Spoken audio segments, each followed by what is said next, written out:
This presentation is brought to you by the SDG Decision Education Center. Hello and welcome to Toward Superforecasting, Lessons from the Eli Lilly Probability Assessment Panel, brought to you by SDG Decision Education Center and Texas Executive Education at the University of Texas. I'm Lynn Slattery, Director of Texas Executive Education and manager of a portfolio of open enrollment programs designed for busy professionals. This portfolio includes the Strategic Decision and Risk Management Certificate Program, which brings together the academic research and practical application teaching of UT faculty and 35 years of experience in strategy consulting and decision education of SDG, and serves as the basis for this webinar series. We are proud to be partnering with SDG on this series of webinars. We're delighted to be joined today by Charles Persinger, Jay Anderson, and Carl Spetzler. Charles Persinger is a Senior Research Advisor for Portfolio Strategy and Decision Sciences at Eli Lilly and Company. He joined Lilly's Decision Sciences Department in 2002 after being exposed to the field while getting his MBA. He has over 15 years of experience consulting with teams and decision makers across Lilly on complex and challenging drug development decisions. He currently leads Lilly's internal decision consulting practice and probability assessment process. Prior to his MBA and joining Lilly, he was an engineer designing golf clubs at Mizuno and Ben Hogan. Jay Anderson is a recently retired Senior Research Fellow at Eli Lilly and Company. He joined the company in 1989 as a senior statistician and provided biostatistical support in the oncology drug development program from 1989 to 1995. From 1990 to 2010, Dr. Anderson was an internal consultant to senior management on decision analysis processes. He was instrumental in the design and application of the R&D portfolio process and was a portfolio consultant for senior management for 17 years. From 2010 to 2017, Jay was co-leader of the R&D Strategic Competitive Intelligence team. Carl Spetzler co-founded Strategic Decisions Group in 1981 and currently serves as CEO and chairman. He is a leader in strategy and innovation processes, helping corporate leaders cope with the lack of explicit strategic alternatives, deal with the complexities of uncertainty and risk over long time horizons, and achieve lasting change. Over the past 3 decades, Dr. Spetzler has worked with boards and top management as they deal with uncertainty and risk on strategic matters. Dr. Spetzler is the lead author of the book Decision Quality: Value Creation from Better Business Decisions. Now let me turn it over to Carl. Thank you, and I am really pleased to be with Charles and Jay on this. I don't know if the audience knows, but Lilly was one of the recipients of the Rafa Howard Award that is given as the highest award for organizational decision quality by the Society of Decision Professionals. Today, we're going to answer a number of questions for you. First, how would you know if our probabilistic forecasts are any good? And then we'll turn to Lilly and talk about what Lilly does forecast, what are your results, what lessons has Lilly learned over the last 2 decades. Then we turn to we gave a webinar last September with Phil Tetlock, and Phil Tetlock was the lead investigator together with Barbara Mellers on the Good Judgment Project, which really has led to this super forecasting, and that's why there's a registered mark on super forecasting. So, and from that we'll turn to and saying, okay, now that we understand this link, what might be the best practices in probability assessment and forecasting, and I'll give my personal opinion on that, but I do think that the Lilly experience and the research that has been conducted by Tetlock and Mellers really points to the same direction. But let's start off with a poll. Why are you interested in this topic? And I think people can be interested in this topic for many reasons. My personal interest in this topic actually started way back in the 70s when decision analysis was a very new idea, and I was part of the SRI International group and researched this topic, and had the great pleasure of working with Tversky and Kahneman, who later became, key leaders, and Kahneman, a Nobel Prize winner on the topic of subjective judgment, really, and cognitive biases, but he got the Nobel Prize in economics because it influenced economics. So this should give us enough time to have finished the polls. Let's see what the polls say. I don't see the polls yet. Let's see.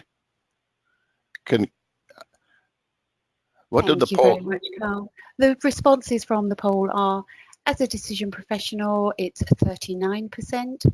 I am in a forecasting role, 11%.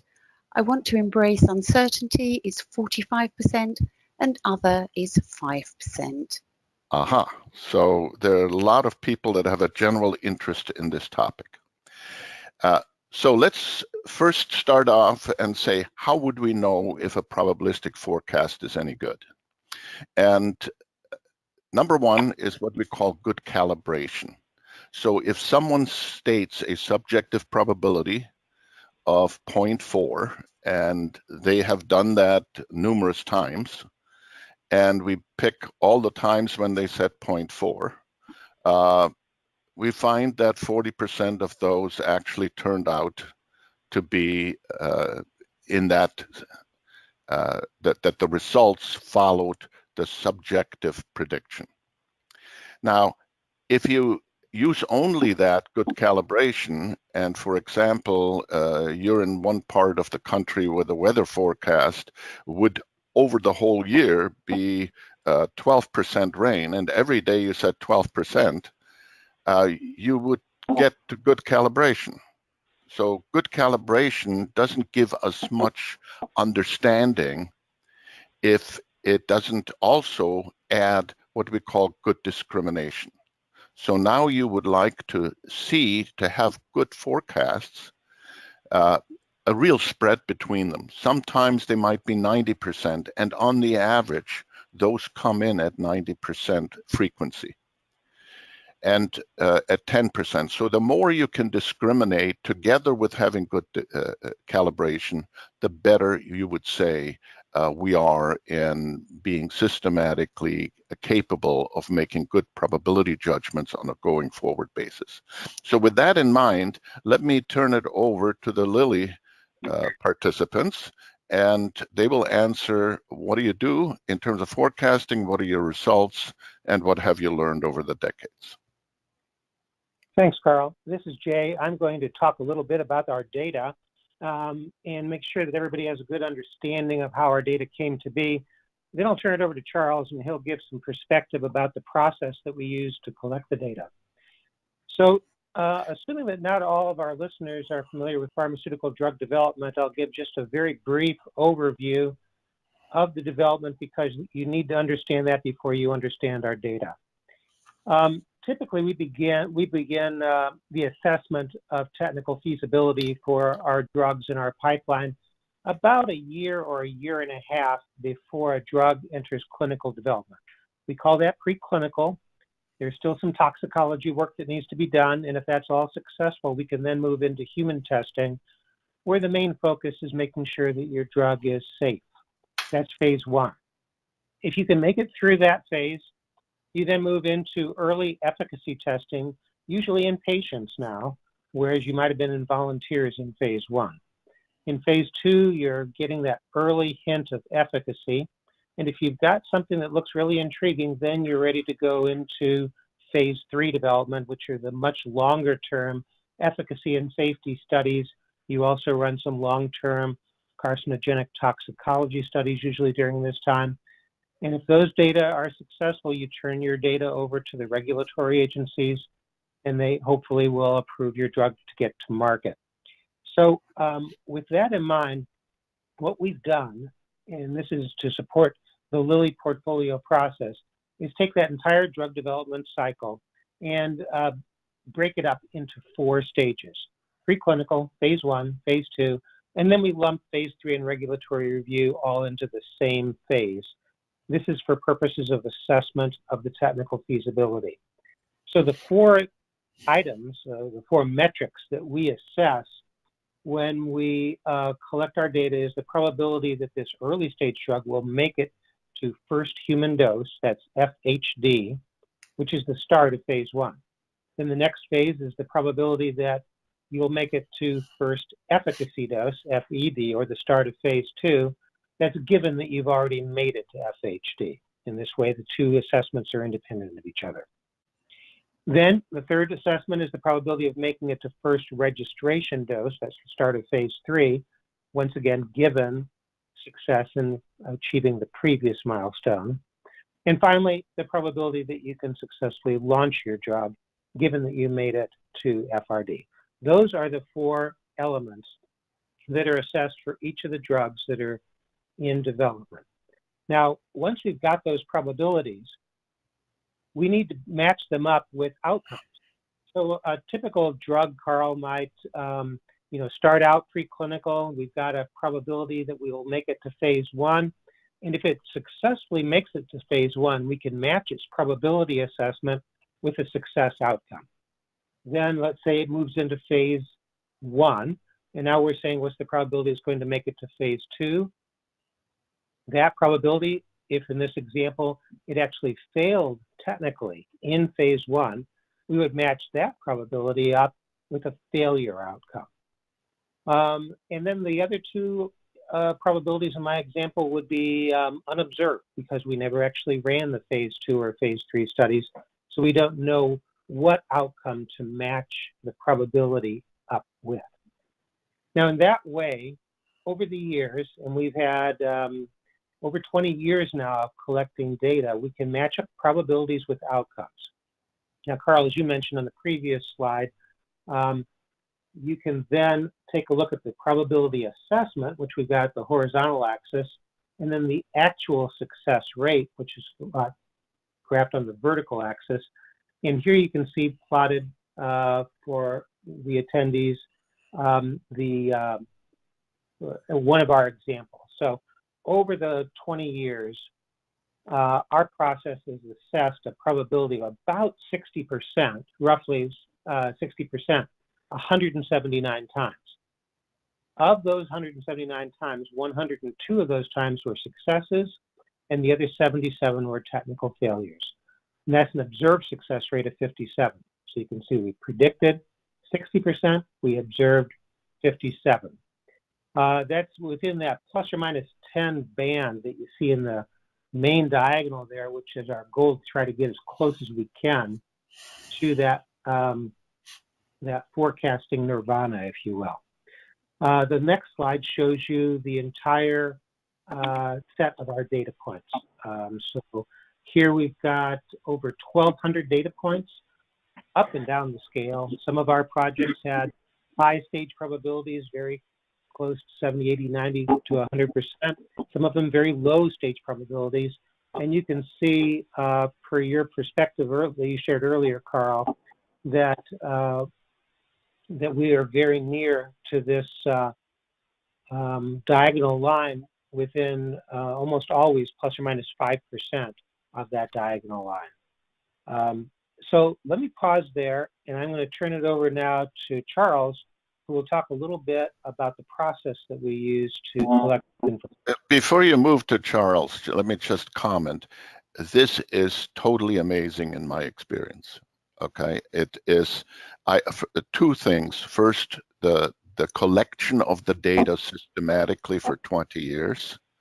And secondly, the level of calibration and discrimination that you show here is really, I think, the best I have seen over my years of practice. And so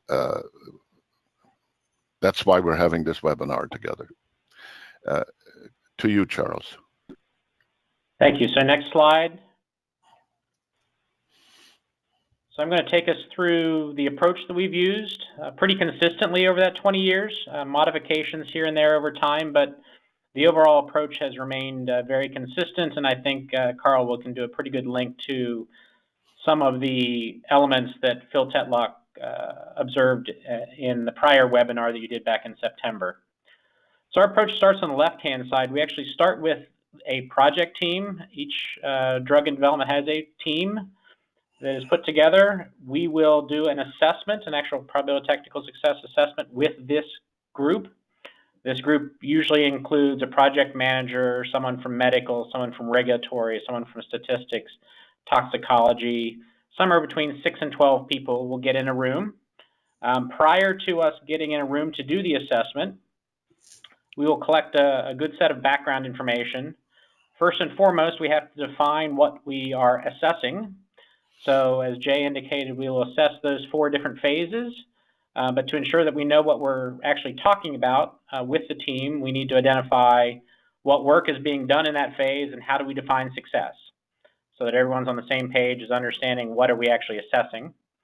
We also collect or have the team provide any other information, internal or external. Typically later in development, this might include results of prior studies, phase 2 studies going into phase 3, potentially external data, preclinical data, and animal studies, those sorts of things that will help us understand this project better. The approach is facilitated by someone from our decision sciences group, and you'll see that as a consistent theme here. I think it's one of the ways that we help ensure consistency. We help with some of the debiasing aspects as well. The approach with the team assessment is a discussion, so we will talk, we will go phase by phase, and we will have a conversation looking at what work needs to be done in that phase, how do we define success, and then what information, what do we know about that project that tells us or gives us confidence that the probability might be higher than some historical success rates, and or what might drive us to lower than typical historical success rates. And then with that group, we will actually do an anonymous blinded vote. We'll actually have them use some keypads or online voting where they vote anonymously. And what we do is we collect the collection of votes, understand the range, and then we will come up with a team, typically sort of a mean value as sort of the team assessment. That all is a precursor to the right-hand side, which we'll focus most of the rest of the conversation on, because I think this is where while the left-hand side is necessary, the right-hand side is where our final assessment gets done. It is a assessment group that actually assesses all the projects. So the team might assess their project once every few years. The assessment group sees all projects in our portfolio. I'll talk a little bit more about the makeup of that group here in a minute. But the inputs to that group are all the background information that the team had put together, as well as the team's assessment, what numbers they gave for and ranges of votes for the assessments by phase, and the decision sciences person who facilitated the conversation will actually capture their rationale. Why did they assess what they assessed? That is then facilitated by someone from decision sciences. Thus far, there's been only 2 people in this role, Jay Anderson and myself. So we have been the secretary of that group who facilitates that group. I'll go a little bit further in detail here in a minute, but that is also a discussion. So it isn't a bunch of individuals sitting separately assessing something and then us aggregating the results. It is a discussion where we try to make sure that everyone around the table has an opportunity to provide their perspectives, what they know about their project, and so on. Ultimately, that results in a verbal vote by everybody, which turns into our official assessment. So that's how we get to the assessment. We move to the next slide, then I'll cover what that group looks like, how we select them, and so on, because I think this also links back to some of what Phil Tetlock talked about assembling the group. So that group for us is a cross-functional group. We need a couple of things, or we've targeted a couple of things over the 20 years we've been doing this. We've targeted to make sure we've got experienced drug developers who have a depth of experience just developing drugs in whatever role they've been in.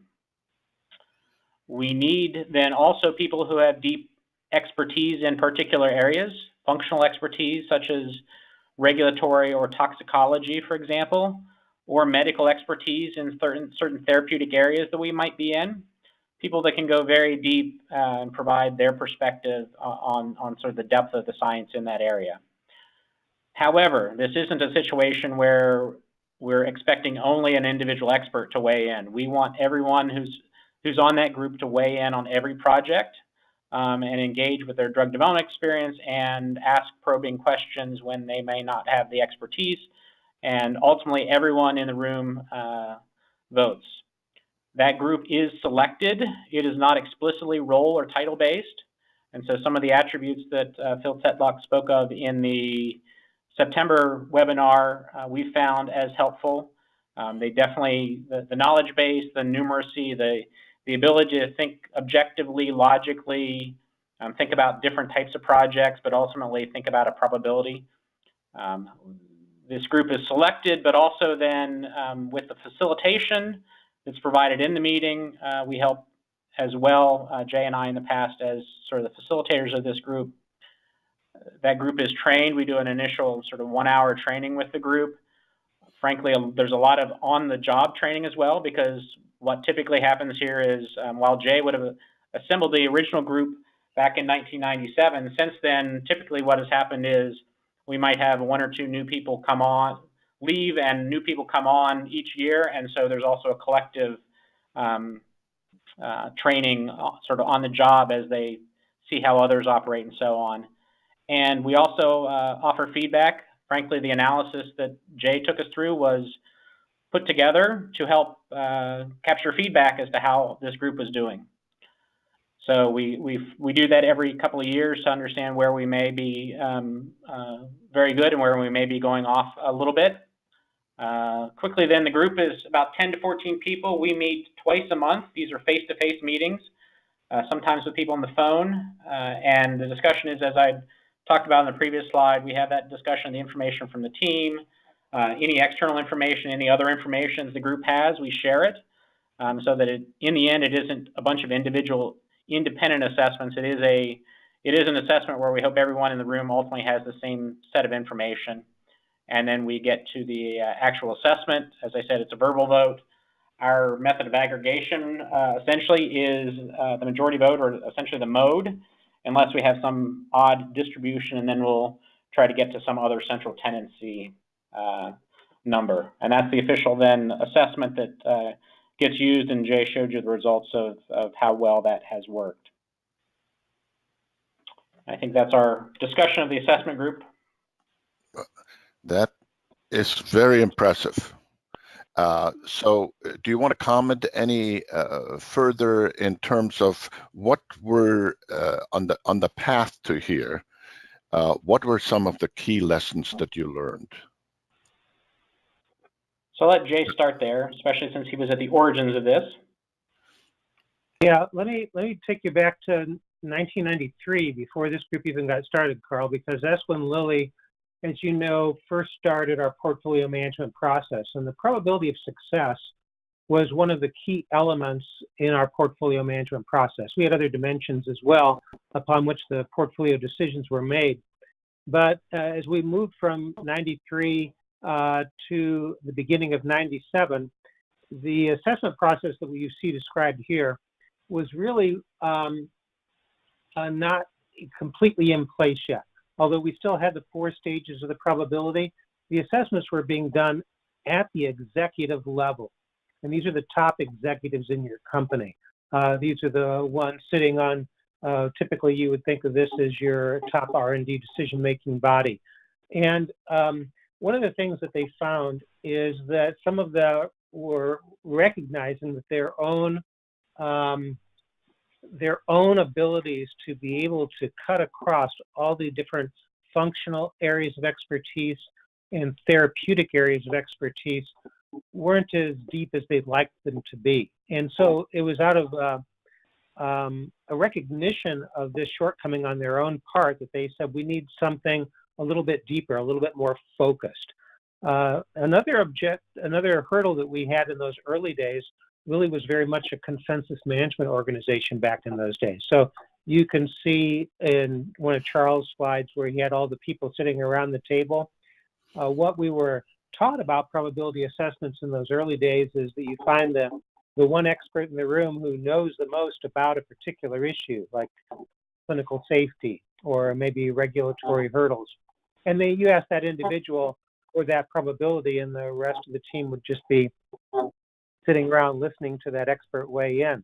Well, we realized really early on that would be a showstopper if we tried to implement that kind of probability assessment. So we took the best lessons we learned from our education and coupled that with the environment that we were in, and tried to get a good marriage between those two. So I'd say one of the big lessons that we learned was not to try to do some one-size-fits-all, but we asked ourselves what would really fit within our given organization without, of course, violating any of the principles of quality decision-making. Mm-hmm. And this is Charles. I'd add then, I think over time it's been helpful to think about who are the right people, and being very thoughtful about who you put on this group has been helpful as sort of a key thing we've tried to keep up. And then frankly, the sort of facilitation and calibration, as Phil Tetlock showed that sort of bicycle metaphor in his presentation, having Jay and I over time be responsible for making sure that stays balanced and the group doesn't swing to groupthink or underconfidence or those sorts of things. Mm-hmm, mm-hmm. And at this point, how well recognized is this method inside the, let's say, Lilly R&D community? Is this kind of everybody knows this is how we make probability forecasts, or is this a small group that is kind of driving this? This is Charles. I would say that it is well recognized and well understood, and in some ways, Jay put the analysis you just saw together for the first time about 10 years ago. Having that data actually helped lend extra support and credibility to the outcome. The senior leadership, while they viewed it as credible previously, once you can show them that analysis, they continued and strengthened their view of the credibility of it, and it's just become a way of what we do and how we do business now. And Carl, I would add to that we not only do this for the molecules that we have in development, but also for the new indications, for the line extensions, for projects that we're thinking of potentially in licensing. They all go through the same process, so you really have a nice apples to apples comparison up and down your portfolio. And this has really been embraced by the organization. The probability assessment for a potential in-license project is a critical hurdle in its decision-making process. Excellent. Well, thank you very much. Let me link this somewhat to the Good Judgment webinar that we had in September with Phil. As people online might not know, the book called Superforecasting, The Art and Science of Prediction by Phil Tetlock and Dan Gardner became a New York Times bestseller, and a lot of people have become familiar with it. And he laid out 4 key things: getting the right people on the bus. And I can see the easy parallel between what he said and what Lilly does. Then debiasing, that is kind of training around biasing and giving some feedback on that basis. And again, I see that very deeply embedded in the Lilly approach. Then effective teaming, and that means being able to share. They tested in the Good Judgment project a lot of different approaches, including anonymity and things like this, and they came to the conclusion that anonymity is not important. It's really, if you have the right people with open-mindedness, then the effective teaming and conversation and communication adds a lot.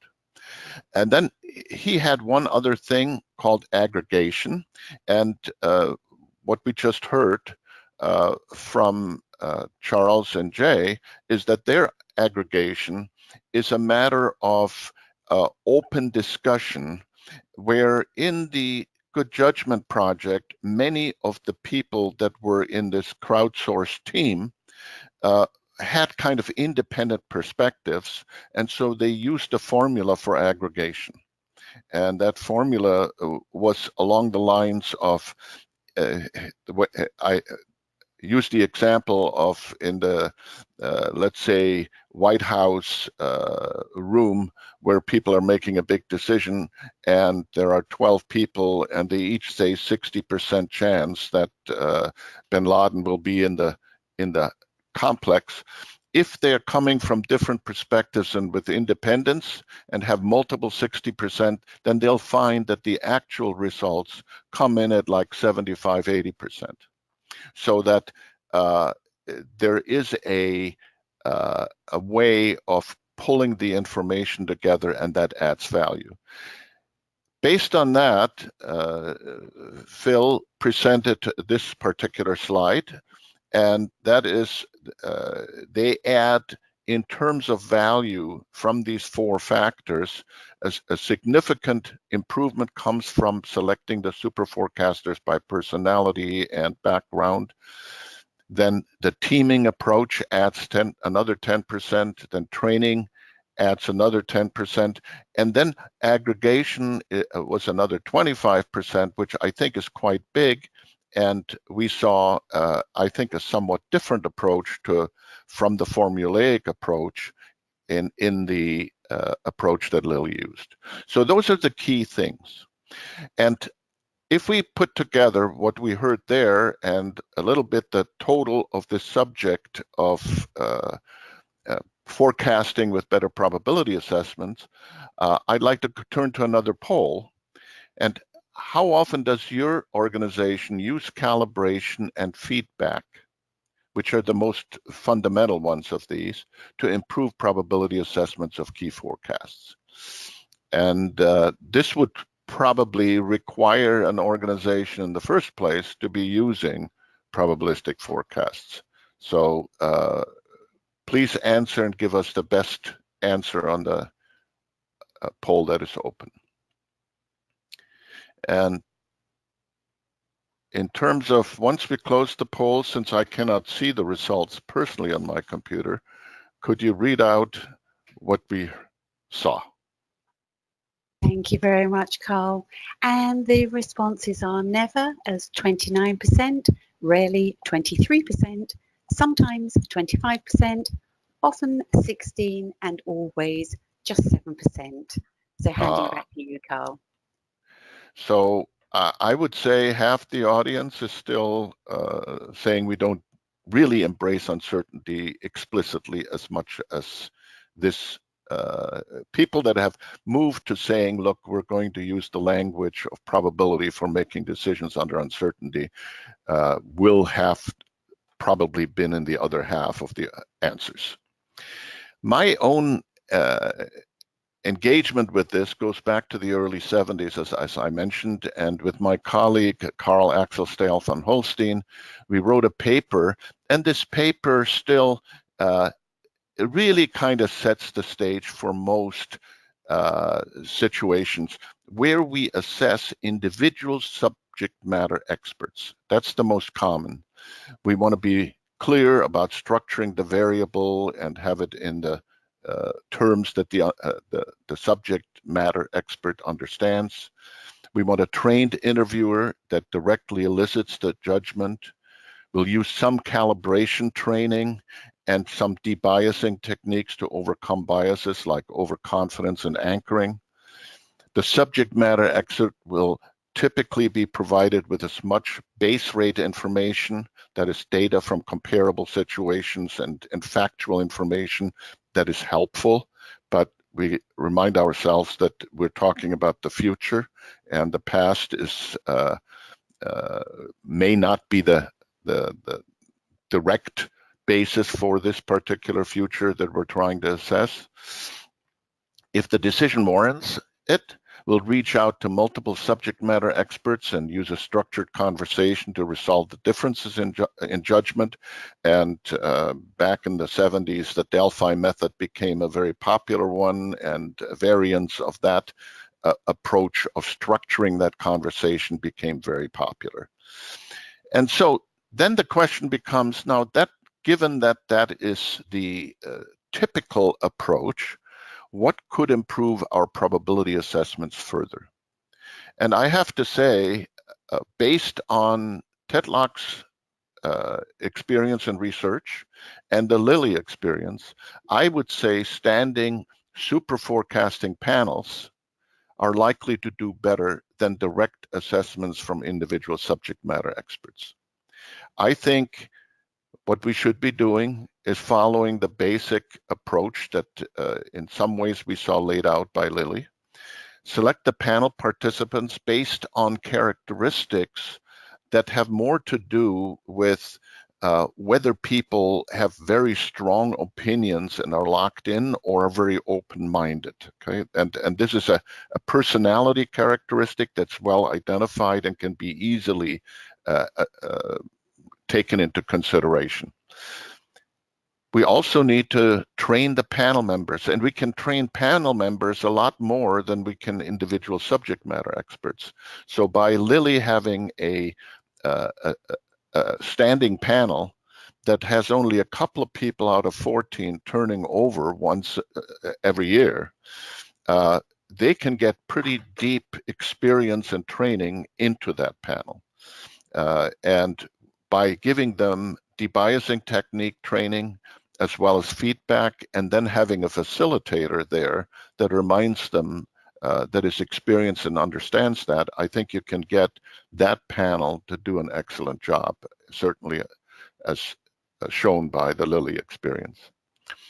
We want to provide the panel members with full access to the subject matters experts and their evidence, which was in that chart that Charles showed, was the left-hand side group, okay, which, because they don't do this frequently, they are not as well calibrated, and they're not likely to be as well trained in terms of debiasing, but they have all the specific information, and very often the external information that can be added to that is underweighted. That's one of the biases, that people tend to focus in on the specific, and I think you can overcome that very significantly by having this kind of panel.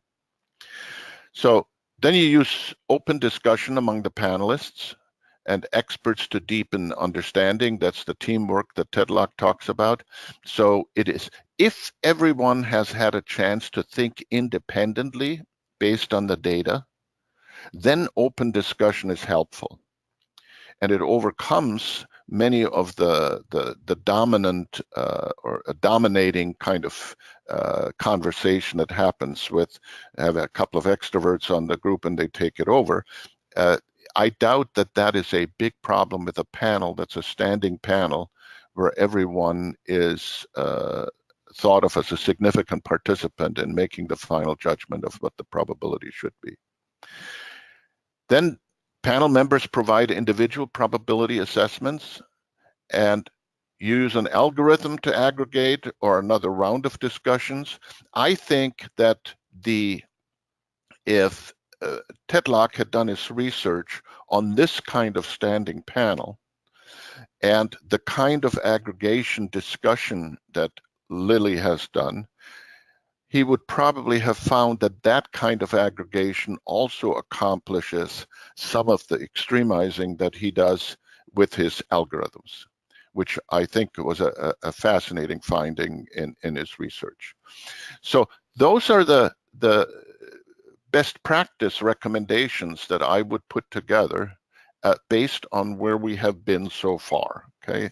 And so I think the next question then is how close to this are you now in making probabilistic forecasts? And as you look at this poll, I think for most organizations that I'm familiar with, there is significant opportunity to improve. Of course, it's much more difficult to implement this when we have to do forecasts not on a binary probability judgment, but on something where there is very significant a kind of a continuous distribution and each time a very different kind of judgment, like what's our market share going to be, or when will we have a second competitor, and things of this sort that are also very important judgments under uncertainty. Excuse me. We should have by now good responses, and if you could read out what the responses are for me. Thank you very much, Carl. And we again had wonderful responses here. Thank you very much for everyone. The not at all is 37%. Use ranges but do not train, 31%. Train to reduce biases, 11%. Conduct a careful individual assessment at 17%.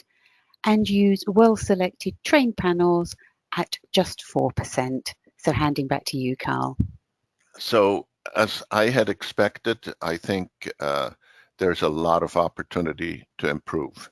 One of the things that impressed me in our conversation, and I think Jade carried this on for many years, but it was building the credibility in the organization and having the management understand that this is a better way than them using their own personal gut judgment. And that's a battle you have to win over time. So there are ways that we can learn more about this subject. And for that, let me turn it over. I think it's Lynn. Thank you very much, Carl. Thank you, Charles, Jay, and Carl, for bringing us your expert insights on super forecasting and your experiences in this area. As Carl said from the onset, your results at Lilly are exceptional. Let's go to our questions. One of our listeners was asking, this is kind of a three-parter, so I'm going to throw it all out at you guys, and hopefully you can pick up on it and answer. The first one is, how often do you typically update forecasts? And do you incorporate surprises and outliers? And how do you ensure ranges on the data are wide enough? So this is Charles. I'm happy to try to answer that. Hopefully I can answer all three parts. So how often do we update? We typically, as Jay highlighted the sort of 4 stages, we typically would update, or we do an initial assessment sometime in that preclinical stage. We, at one point, we're frequently updating, maybe once a year. What we've moved to since is that having the team and the project manager identify when there's new material information that would suggest that their probability is no longer relevant or valid. And so big events, big changes in the project, certainly scope changes, or if the definition of success or what they're working on changes, we would do that. And certainly if there are big data points, clearly the time we definitely reassess is at the end of phase 2 data, when we're about ready to make a big decision to move this asset into phase 3. We definitely reassess then. So frequency varies by project. Right now, I would say it is once every couple of years at this point. Surprises and outliers. So I'm not sure exactly what is directly meant by that, but go ahead, Carl. So, Charles, this, yes, I think refers to probability estimates where you estimate ranges or estimate, yep, a continuous distribution. And first, let me ask you on, has this kind of approach spilled over into the forecasts and estimates of the other parameters, some of which are, market size and timing and things of that sort in your valuation? Somewhat. There have been attempts at times to have sort of forecasting groups then bring their forecast, their revenue forecast, for example, which could be ranges of 10, 50, 90, or it could be scenario-based, to a similar sort of body like our assessment panel. That has waxed and waned at times at Lilly, maybe for some of the reasons that we've suggested have been positives for our probability group. It's a lot easier for us to get outcomes that we can quickly correlate with what we assessed. When we're assessing revenues, if you're launching 2 products a year, or some periods less than that, it takes a while for you to get enough data points to sort of calibrate and say, how well are we doing? So it's been harder to get something sustainable or get credible evidence of one method being better than another there. Yeah. Good.